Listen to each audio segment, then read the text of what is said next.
รียน MSc Finance จาก Loughborough University ค่ะ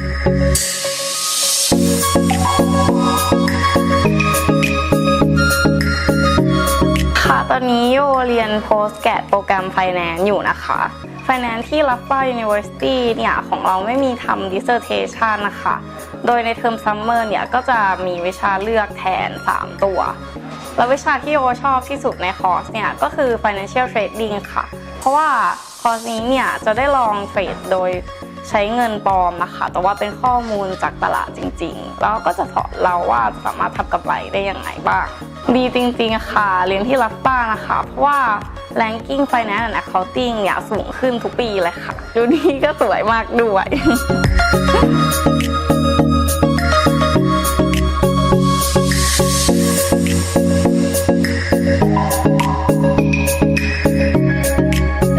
มหาลัยดีมากค่ะที่นี่นะคะเราอยู่กันแบบอบอุ่นเพราะว่าLoughboroughเนี่ยเป็นหนึ่งในไม่กี่มหาลัยในอังกฤษค่ะที่ทุกตึกอยู่ด้วยกันภายในรั้วเดียวกันนะคะแล้วมหาลัยก็มีฟาซิลิตี้ของสปอร์ตดีมากเลยค่ะมียิมใหญ่ถึง2ยิมแล้วก็มีสนามฟุตบอลรักบี้สระว่ายน้ำครบครันค่ะที่นี่นะคะชอบให้ทุนนักกีฬาจากทั่วโลกเลยค่ะมีให้เลือกงานดีมากเวอร์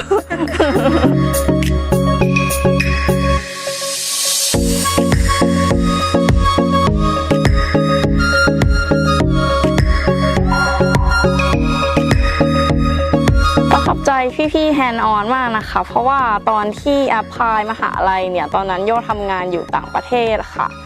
แต่ว่าพี่ๆก็ follow up ตลอดช่วยเหลือด้านเอกสารค่ะแล้วก็ติดต่อกันตลอดเลยและที่สำคัญไม่เสียค่าใช้จ่ายทักบาทค่ะ